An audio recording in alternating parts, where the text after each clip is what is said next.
Natasha Gaspard, c'est un Emmy Award winner producer, c'est une jeune haïtienne américaine qui lui-même créé une plateforme médiatique qui est les Men Moves, qui fait promotion cheveux naturels.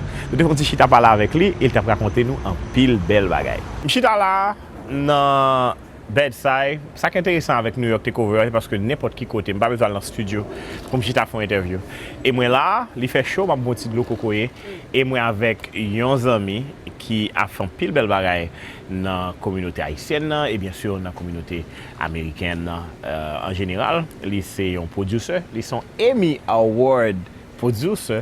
C'est pas tout le monde qui a gagné un Emmy, c'est gros causé. C'est dommage justement que peut-être en Haïti, pas de presse pour télévision, peut-être nous avons 2-3 petits Emmy, Haitian version, like highway, avec Natasha qui est là. Hey Natasha, hello. Welcome to Chokarella. Thank you for having me. Hello tout le monde. Ouais, bien content que on l'a tombé avant. Just a little bit. Comment est en forme? En forme. Great. It's a pleasure for me to have you on the show because I heard you're doing some great things in the broadcasting world, and also now you have your own company, and it's a special company because you have like that whole media company talking only about like natural hair. That's right. Tell us about Men Moves Media. Yes. So as you said, my company Men Moves Media is an online video network, and so we create content around natural hair and beauty for women of color. And so for those who don't know what natural hair is, but I'm sure you all do, as you can see, my hair is not processed. This is how it grows out of my head. So I was born with kinky, coily, curly hair. Some people call it nappy. Some people think that's a bad word, but you know, we embrace it. And so it is what it is. And you know, growing up in a Haitian household, natural hair wasn't really something that was celebrated. Yeah, it wasn't trendy as well. It wasn't, oh no. It was not trendy. It was not trendy. So I was born in Brooklyn, raised in Brooklyn. My mom's from Haiti, Croix-des-Bouquets. My father's from Port-au-Prince. But I grew up with my mom and my siblings. And my mom would always say that she didn't know about Ted Gunn. That's what Ted Gunn, right? And so when I heard that, knew that it was a negative thing. I didn't know exactly what that meant, but I knew that whatever we had was not good enough. Yeah. So nobody was proud of it. No. Nobody was showing it. Nobody was celebrating, as you said. Exactly. Yep. And so the thing is, my mom was like, you couldn't show your face without having your hair done. And having your hair done means passé or permanent, right? And so when I was little, I remember going to the pharmacy, right there on Church, Notion Avenue, and looking at the boxes of perm with the little girls on it, and their hair was swash over swash, they had the big curls and everything. And I wanted that because I knew that was beautiful. That's what I was told was beautiful. That's the standard. That was the standard. And so as I grew, I begged my mother for a relaxer. And so she, gave it to me. So I was probably like 11 in 6th grade. And, when I went off to college, that's when Lauryn Hill was really big. Yeah. Lauryn Hill was amazing. She was beautiful. She was smart, talented, and her hair was natural. And so I started to think to myself, is that possible for me? Like, can I wear my hair natural and because now you're watching someone on TV who's successful. Very successful. Yeah, wearing her proudly her natural hair. Exactly. And so I started to think about it, and it was scary. Mm-hmm. It was scary. And so I asked a lot of my friends, I asked my family members who all had relaxers, by the way. I didn't know anyone who was natural. Yeah. And so they looked at me like, why would we do that? Like, we're not going back to Africa, we don't need to wear our hair natural because we have relaxers. And it really hurt me. And I said, it's something deeper inside of us that is not allowing us to want to show our hair. And so I really started to dig down deep and kind of think about my own biases against my hair, why I didn't like it, why I thought it wasn't beautiful. And I realized that a lot of the things that we see in media, magazines, television shows, everything, really celebrated straight, long hair. Yep. And to my mom, long hair was the center of beauty. Yes. That was it. Like, cheveux long, cheveux soie, that was the standard. And so I really pushed against that, and I said, you know what, I'm not going to believe that anymore. This is who I am. This is how my hair grows. God doesn't make any mistakes, so why should I think that my hair is bad? Yeah. My hair is actually good. So then I cut all my hair off. My hair was down to here. And I had to get used to it because I thought I looked like Tête calée, it was tête calée. no, not tête calée. I don't think I could handle that. I couldn't handle that. But it was way shorter than I've ever had my hair. My hair was probably this long. And so I had to get used to it. I had to really tell myself that I was beautiful no matter what. And what made me beautiful was what I was on the inside, who I was on the inside, and not what I was on the outside. Right. And I had to learn. I had to learn how to take care of my hair. My hair, I couldn't use the same products. I couldn't comb it the same way. And so it was a journey to self-acceptance. Yeah. And that's what I want to do with my company, Main Moves Media. So I started in 2009. And here in Brooklyn, New York, it is the capital of natural hair. This is where natural hair really started. I mean, it started in Africa, but you know what I mean. Yeah. So like the trend started here. The trend started here, right. Women were wearing their hair natural in the 80s. I didn't know that, but there are a lot of natural hair stylists who decided that they weren't going to use chemicals, they weren't going to use heat, and they were going to treat women's hair the way that it deserved to be treated, right? And so I met with some of these women, and they actually told me a lot of stories about being in Brooklyn and hearing all of the comments about you're not going to make money as a hairstylist, everybody's wearing perms, everybody's wearing relaxers, what are you doing? But they held steadfast. And then one thing led to after another. So Lauryn Hill was one artist that wore her hair natural, and then she got locks. Yeah. And then Jill Scott, and then Erykah Badu, and then the trend just started happening. And so here in Brooklyn, I noticed that so many women are wearing their hair natural now. They've said no to the relaxer. But the thing is, I noticed that there's a lot of women who have questions. Yeah, they don't know how to do it actually. They don't know how because they may be afraid of the struggle, or maybe they don't have the commitment to go to that level of where you are, where you accept it, and when you have your own habit and lifestyle. With the hair. Yes, yeah. I'm so glad you said that, because I realized that natural hair is not just a hairstyle, it is a lifestyle. Yeah. Right? And so a lot of things happen when you go natural. You think about your diet. You think about exercise. You think about the things that you feed yourself with. You create a routine for your hair, your self-care. Self-care, that's what it is, right? And so you start to look at the world a little bit differently. You start to look at yourself differently, because you start to question things that you've been told since you were a little child, right? And so I started Main Moves Media because I wanted to have these conversations, because a lot of people weren't having them. Yeah. A lot of the conversations online is about what type of products do I use? How do I get big hair? How do I get long hair? Cheveux fournis. Cheveux fournis, right? These big boucle curls, things like that. Everybody's hair is not like that. Yeah. And the point is that it doesn't matter. Like, whatever your hair is, you need to accept your hair and love your hair, because your hair is like no one else's hair. You know what I mean? And so I create content. I work with brands to create content around natural hair and beauty. But like I said, to have these conversations, because it's more than just finding the right product. It's more than just looking cute and taking pictures for the Instagram, that type of thing. Yeah. It's really a journey to self-love and self-acceptance. Definitely. That's what so that's a good move. So what's the feedback so far for all those years for your media company? They love it. People love it. And, now I'm using more social media and things like that with Facebook Live. So I actually had a conversation with Issa Rae from Insecure. So her hairstylist is Felicia Leatherwood. And Felicia Leatherwood, she lives in California, but she goes all over the world talking about loving yourself and loving your hair. And we had a conversation, and people were really touched by what she's doing in Hollywood, because she's not just Issa Rae's stylist. Yeah. She's worked with Jill Scott.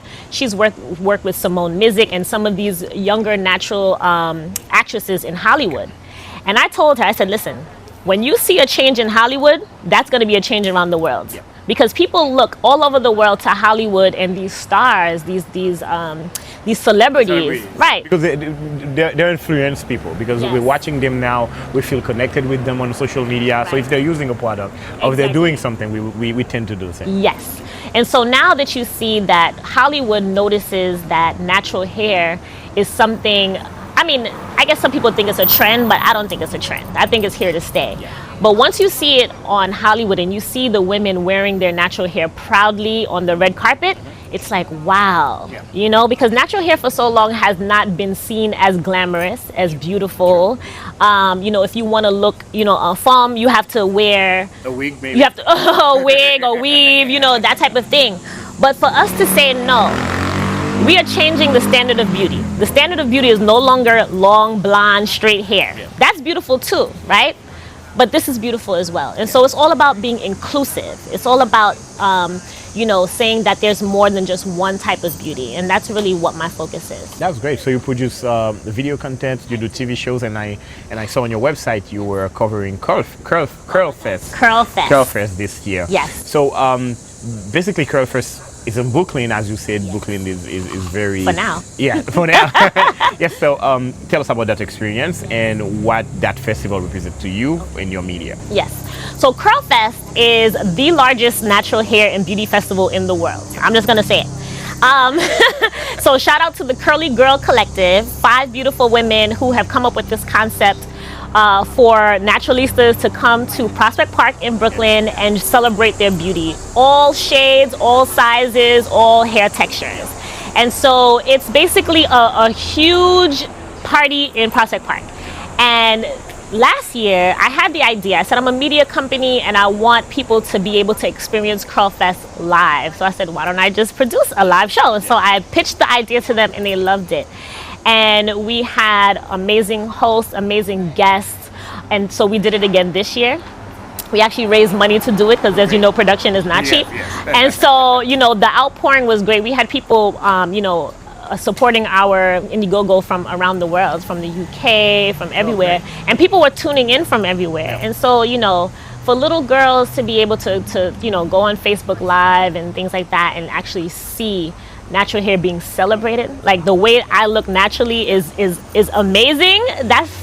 I wish I had that when I was a little girl, but I'm so happy that I'm able to bring this content now so that people can see, young girls and even women now can see their beauty represented. And so that's a beautiful thing. Of course. In Haiti, right now we still have those parents qui disent moun nan passe cheveux ou bien me permanent, etc. But you still have some other people qui embrassaient justement cheveux naturels et qui fait de façon très fière. We have a lot of artists doing that as well. So how do you think you go to Haiti, actually, and you're Haitian American, how your media company can definitely maybe do something in Haiti or produce content for Haitian living in Haiti? Listen, that would be my dream. That is my dream. Let me tell you, I was not born in Haiti, but I have such a connection to Haiti. I call myself Haitian, even though I'm here in Brooklyn, but I definitely am Haitian to my core. Yeah. And I would love to go to Haiti. I know Haiti has a natural hair blogger. Yeah, there's a lot. There's Au Naturel. Yes. There's some. A bunch of them. Exactly. And there are salons that do natural hair. Yeah, I know. Nunus. Big up Nunus. Thank you for the work that you do. It's interesting. I had a cousin that came from Haiti to stay with us, and she had a daughter who was 5 at the time. And she had extensions in her hair. The little girl, 5 years old, had these extensions, these braids. And I asked her, I was like, why does she have these braids? And she said, oh, cheveux pas bon. And I was like, oh my God. Difficile pour payer. Il y a mauvais terrain. All of that. And I said, what do you think she's telling herself in her mind? If her mom, your mother is the first person that you look to for guidance, for acceptance, for everything, and you're telling her that her hair is not good. Cheveux pas bon. Like, she's going to internalize that. What does it mean? What does that mean? What does that mean? Her mom had a relaxer. And so, the thing is, if you are used to one thing, it's going to be difficult to change because you don't know what it is to take care of this hair. But it's not difficult if you know what you're doing, if you have the right tools, and if you have the right patience. Natural hair is not relaxed hair. Relaxed hair is not natural hair. But one is not better than the other. And so I would love to talk to parents about the language that they use. Also, we talk about when we're young and how our moms comb our hair. It's, you have to be patient. You have to be loving and tender. Like, this is like your crown. This is your glory. You want to take care of it. You want to talk to your daughter and say, oh, I love your hair. Look how. And teach her young how to start taking care of her. Exactly. And so one of the things I'd like to do also is to have, because I'm not a natural hair care professional. Let's just get that straight. But maybe you're connected to. I am. Yeah, that's what I always say. I have so many talented friends that I feel talented. Yes. Right. I can give you advice. Yes. But you know what? When it comes to certain things that people have gone to school for and have licenses for, I definitely, main moves, my goal is to create a platform for the natural hair stylists because they are there, you know? And I know that the industry right now, or the community, I should say, is all about doing their hair themselves. And that's great because, you know what?